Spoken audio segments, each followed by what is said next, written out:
At its heart, Wabi-Sabi is the art of finding beauty in imperfection and accepting the natural cycles of growth and decay. In our modern world, we're often surrounded by messages of perfection, perfect bodies, perfect careers, perfect relationships. But life, as we know, is messy. It's full of flaws, unpredictability, and impermanence. And that's where Wabi-Sabi comes in. It teaches us to see beauty where we normally wouldn't, in the cracks, the chips, the worn-out edges. Today, I want to share with you not just what Wabi-Sabi means, but how it can change the way you approach your life, your work, and your relationships. Let's start with the core ideas behind Wabi-Sabi. There are 3 key principles that form its foundation: impermanence, imperfection, and incompleteness. Impermanence teaches us that everything is temporary. Your successes, your failures, the things you own, and even the people you love. Nothing stays the same forever. Rather than fearing this, Wabi-Sabi encourages us to embrace it. Life is fleeting, and that makes each moment more precious. Next, imperfection.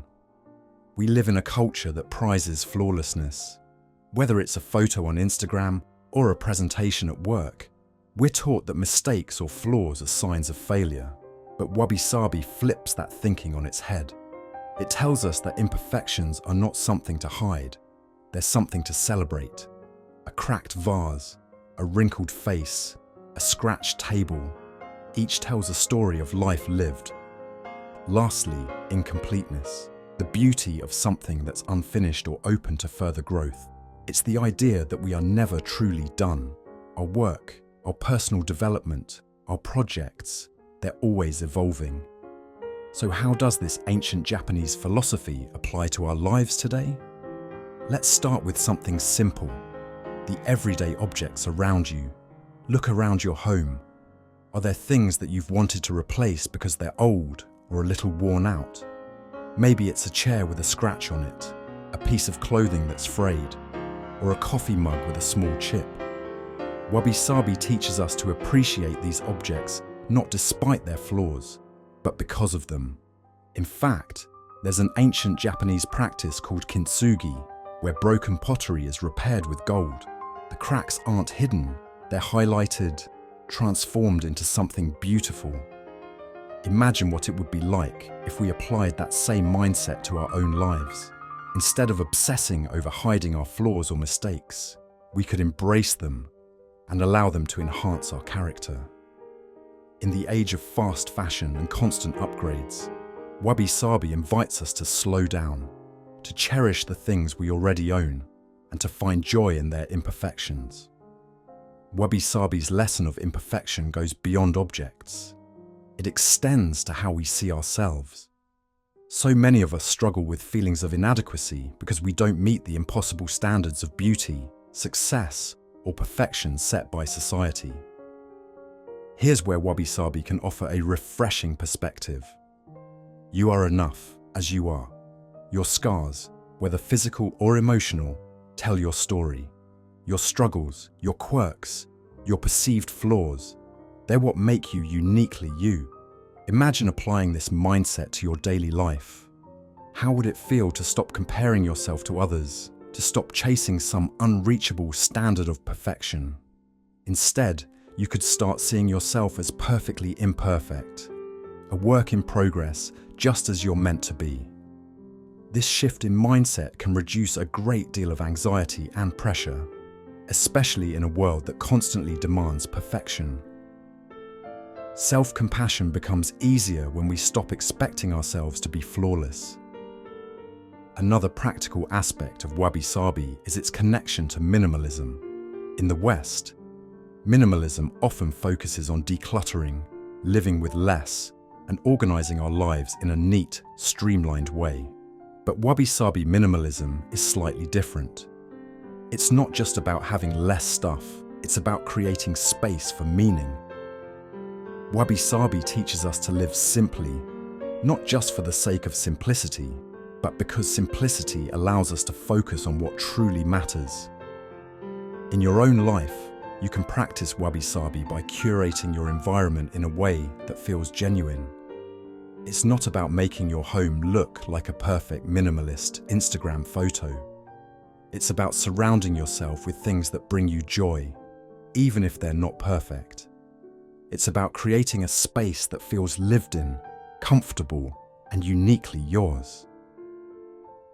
Let's talk about how Wabi-Sabi applies to our relationships, whether it's romantic relationships, friendships, or family. We all know that people are not perfect. Yet, we often hold unrealistic expectations for the people in our lives. We want them to behave a certain way, meet certain standards, or make us feel a specific kind of happiness. Wabi-Sabi encourages us to accept the imperfections in others, just as we are learning to accept them in ourselves.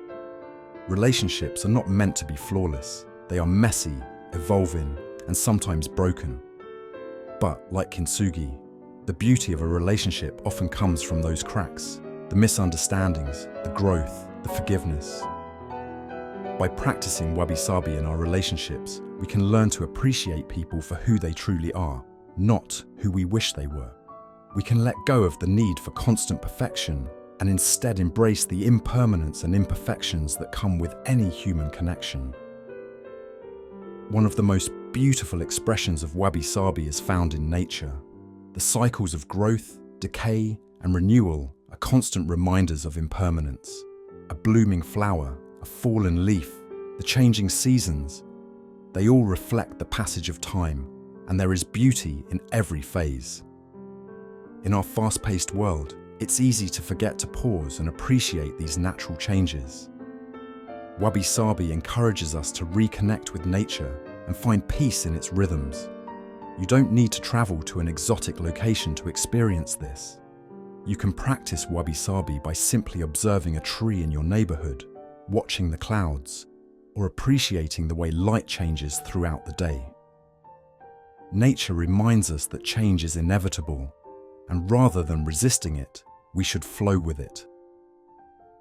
Incorporating Wabi-Sabi into your life can have profound emotional benefits. It helps us let go of the need for control and perfection, which are often the root of stress, anxiety, and frustration. When we embrace Wabi-Sabi, we allow ourselves to relax into life. We stop forcing things to be perfect and accept that they'll unfold as they're meant to. This doesn't mean we stop trying or give up. It means we approach life with a more open, flexible mindset. It also helps us develop resilience. When we understand that imperfections and failures are a natural part of life, we become more capable of bouncing back when things don't go as planned. In recent years, Wabi-Sabi has gained popularity in the West, especially in design and lifestyle trends. But there's also a critique that this ancient philosophy is being commercialized. When you see Wabi-Sabi being used as a marketing term for expensive furniture or curated home decor, it risks losing its deeper meaning. Wabi-Sabi is not about aesthetic trends or buying more things. It's about shifting our mindset. It's about learning to live with less, but appreciating more. It's about finding beauty in the cracks, not covering them up. To live a Wabi-Sabi life is to embrace impermanence, to find beauty in imperfection, and to accept that we are all works in progress. It's a gentle reminder to slow down, to appreciate what we have, and to let go of the need for perfection. I hope today's exploration of Wabi-Sabi has given you some new perspectives and maybe even a bit of relief.